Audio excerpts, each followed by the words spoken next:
pemirsa dimanapun berada, alhamdulillah kita bisa jumpa kembali dalam live podcast PKMB UIN Raden Lampung. Tema kita pada siang hari ini cukup menarik, yaitu berbicara tentang moderasi beragama di lingkungan kampus PTKIN. Yang kebetulan pada siang hari ini telah hadir bersama kita seorang narasumber yang sangat luar biasa, pakar moderasi, dan juga sebagai seorang akademisi, praktisi, juga peneliti.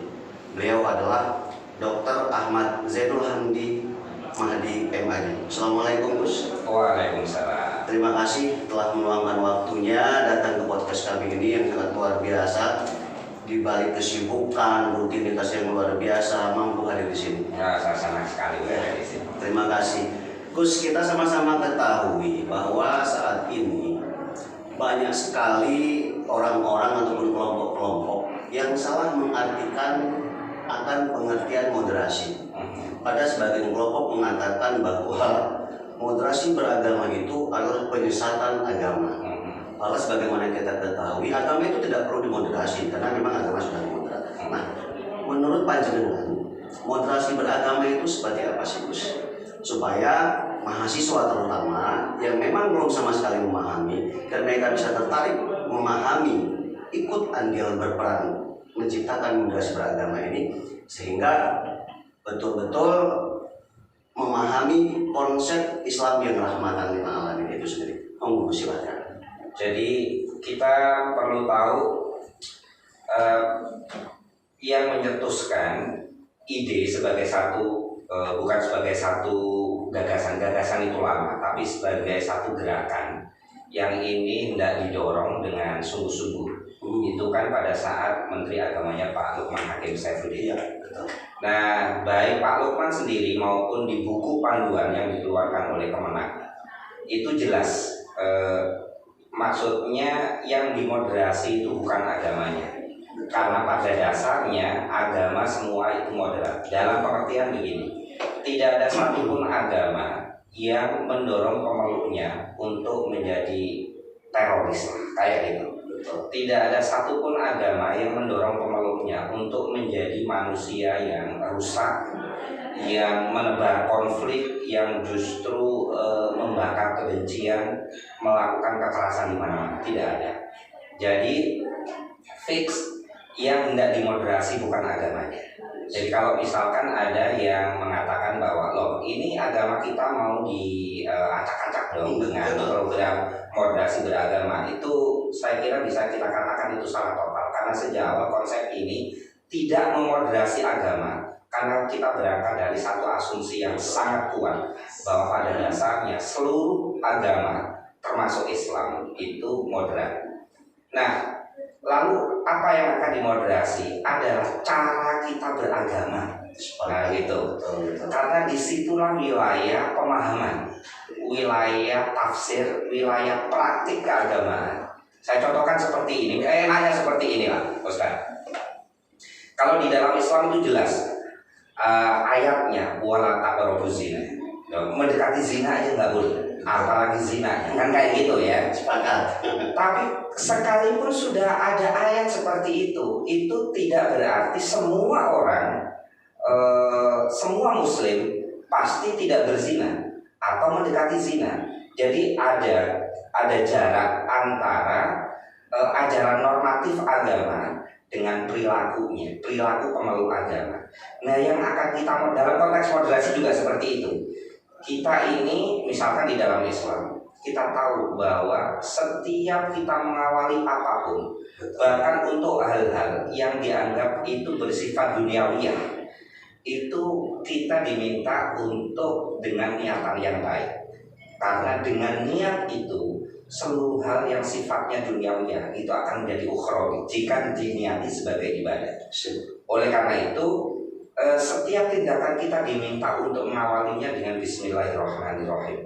Itu adalah penggalan ayat yang menurut saya sakti, dan itu semestinya menjadi reminder bagi kita bahwa yang harus selalu diingat dari keagamaan kita di setiap nafas kita itu adalah sifat kasih sayang Allah. Ya, kayak gitu. Betul. Ya kan? Nah, jadi kita udah memiliki asumsi yang sangat kuat secara teologis bahwa sebetulnya agama kita mendorong kasih sayang.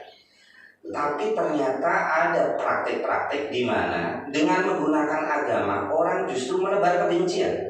Ya. Orang justru melakukan teror di mana-mana. Orang justru melakukan kekerasan di mana-mana Atas nama agama. atas nama agama.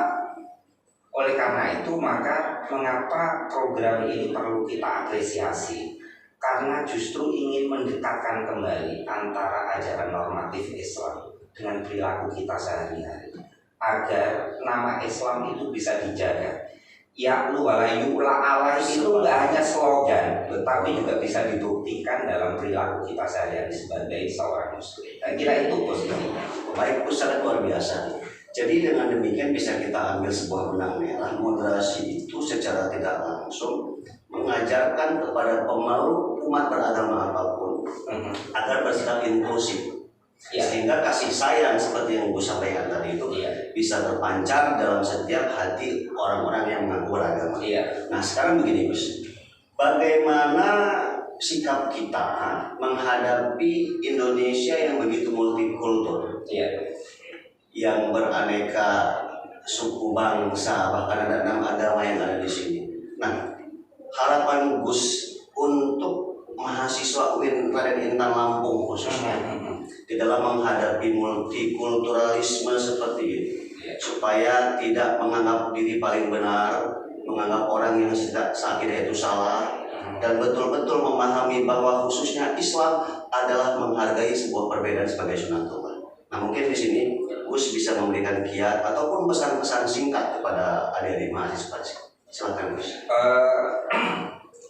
Kalau kita berbicara tentang PTKI secara umum ya, saya kira PTKI secara umum itu tidak termasuk menjadi lokus dari kelompok-kelompok radikal secara umum. Karena justru Indonesia itu perlu berbangga memiliki pesantren, memiliki IAIN, memiliki UIN yang itu adalah sentra-sentra Islam moderat ada di sana. Betul. Dan kita memiliki agen baik yang aktual maupun potensial, agen-agen Islam moderat itu ada di sana, ada di pesantren, ada di PTKI, baik yang swasta maupun yang negeri ya.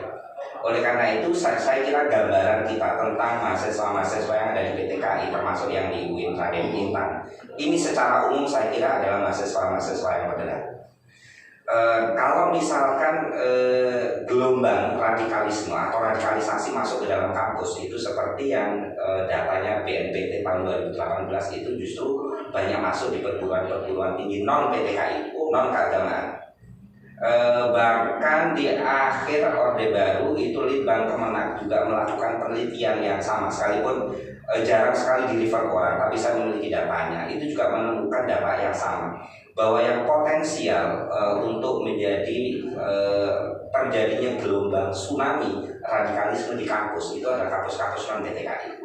Oleh karena itu misalkan kita kalau kita mau mendorong moderasi beragama di PTKI itu paling-paling kita hanya memperkuatnya, karena orang itu Ustaz itu tanpa harus mengerti definisi moderasi beragama itu orang itu bisa jadi dia sebetulnya udah moderat.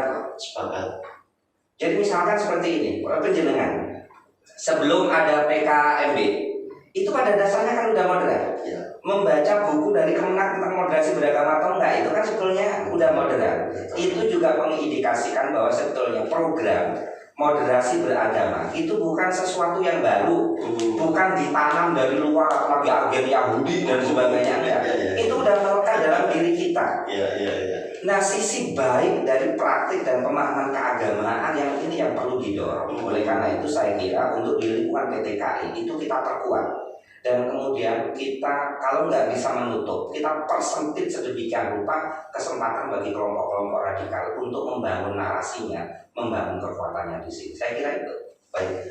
Jadi kesimpulannya, pada dasarnya seluruh mahasiswa atau katakan seluruh sivitas akademik, baik itu IAIN atau UIN, dengan adanya atau tidak adanya rumah moderasi seperti ini sudah memiliki secara umum seperti itu. Secara umum. Baik. Sekarang gini Gus, karena mengingat keterbatasan waktu kita juga sepertinya mau berlama-lama, Mungkin ada masukan yang bisa Gus Dudika sampaikan kepada pengelola podcast Pojok Moderasi ini supaya bagaimana peminat untuk tentang moderasi itu sendiri semakin banyak, supaya bisa semakin eksis dan bisa semakin membuat UIN Darul Intan itu sendiri menjadi basis perguruan tinggi keagamaan Islam negeri yang berbasis moderat di Provinsi Lampung. Mungkin ada pesan-pesan khusus ataupun yang ingin disampaikan. Iya, data kita per Januari 2020